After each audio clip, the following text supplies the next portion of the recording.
जय श्री कृष्ण दोस्तों।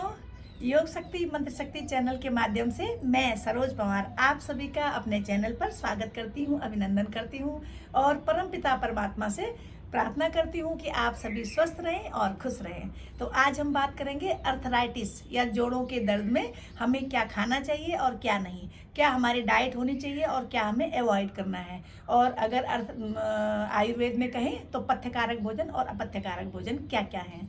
तो वीडियो के अंत तक आप बने रहिएगा, वीडियो को पूरी देखिएगा और अगर आपको पसंद आती है तो औरों तक भी शेयर कीजिएगा। और अगर आप पहली बार आज मेरे YouTube चैनल पर आए हैं तो चैनल को अवश्य सब्सक्राइब कीजिएगा और पुरानी सारी वीडियो अवश्य देखिएगा ताकि कोई ना कोई वीडियो आपके काम आ सके। तो ज़्यादा समय बर्बाद न करते हुए चलिए चलते हैं टॉपिक पर।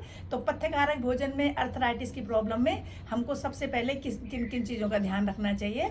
अब जैसे हम जो भी हमारा आहार होता है तो वो अगर हम पौष्टिक आहार लेते हैं तो शरीर जल्दी जल्दी रिकवर होने की कोशिश करता है और उसी को अगर हम अपथ्यकारक भोजन कर लेते हैं तो उससे हमें और प्रॉब्लम बढ़ जाती है। तो इसमें सबसे पहले सब्जियों पे बात करेंगे। तो हरी सब्जियों का सेवन अधिक से अधिक करें, जिसमें पालक, मेथी, बथुआ, सहजन जिसको मोरिंगा कहते हैं, ये अवश्य लेना चाहिए। इनमें कैल्शियम और एंटीऑक्सीडेंट की मात्रा भरपूर होती है। फलों में आप सेब, पपीता, संतरा, अनार, इन फलों से शरीर की सूजन कम होती है। अनाज में जौ, बाजरा, ओट्स और मोटा अनाज जो होता है ये पाचन को हमारा सुधारता है और वजन कंट्रोल करने में भी सहायक होता है।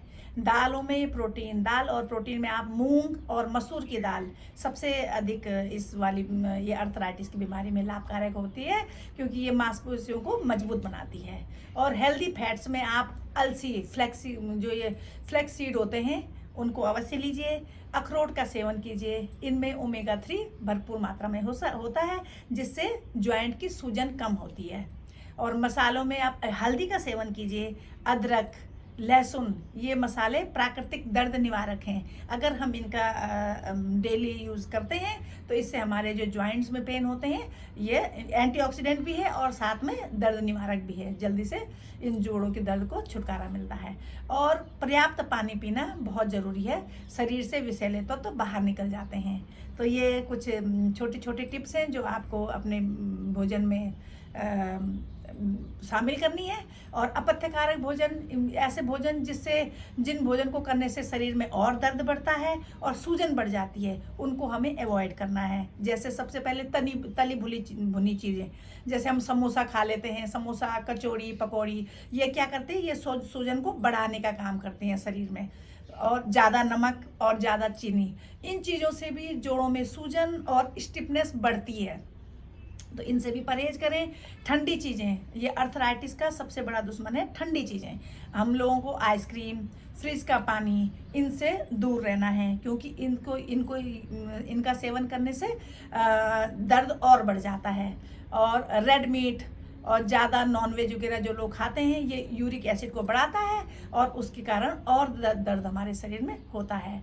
और अगर आप शराब या धूम्रपान का सेवन करते हैं तो ये हड्डियों को और जोड़ों को और कमज़ोर बना देता है, तो इन चीज़ों से आप दूर रहिएगा। और एक और टिप्स है, सुबह खाली पेट गुनगुना पानी में हल्दी या मेथी दाना डालकर आप उसको अगर सेवन करते हैं, वैसे मेथी दाने को अगर हम रात को भिगा के रखते हैं पानी में और उस पानी को हम पीते हैं तो उससे भी सूजन बहुत कम होती है और दर्द में भी कमी आती है। तो इसका आप सेवन कीजिएगा। अगर आप पथ्य आहार अपनाते हैं और अपथ्य चीज़ों से बचते हैं तो अर्थराइटिस की सूजन, इस दर्द और जकड़न से काफ़ी हद तक आराम मिल सकता है। और साथ साथ में ये सही खान पान, साथ में एक्सरसाइज कीजिए, आसन, प्राणायाम, और ये चीज़ें करने से हमारा जीवन बेहतर बन सकता है। तो कल हम एक नए टॉपिक पर बात करेंगे। तो इसी में अर्थराइटिस में कौन कौन सी मुद्राएं आप घर बैठे बिस्तर में बैठे आप कर सकते हैं, जिनसे आप जिन मुद्राओं को करने से अर्थराइटिस से छुटकारा पाया जा सकता है। तो कल की वीडियो मुद्रा पर होगी कि अर्थराइटिस में कौन कौन से करें। तो अगर आपको वीडियो पसंद आ रही है तो मेरे चैनल को अवश्य सब्सक्राइब कीजिएगा, वीडियोस को लाइक कीजिएगा और अपनों तक अवश्य शेयर कीजिएगा जिनको इन चीज़ की ज़रूरत है, क्योंकि हम घर बैठे ही अपना इलाज स्वयं कर सकते हैं। जितनी फुर्ती हम दवाई खाने में करते हैं, उतनी फुर्ती अगर हम अपने को खुद ही स्वस्थ रहने में कर लें तो फिर हमको बीमार होना ही नहीं पड़ेगा। बस थोड़ा सा हमको अपना आलस्य त्यागना है और खुद पर काम करना है। तो फिर मिलती हूँ कल एक और नई वीडियो के साथ, इस आशा के साथ कि आप अवश्य अपना ख्याल रखेंगे। तो इन्हीं शब्दों के साथ मिलते हूँ कल। जय श्री कृष्णा।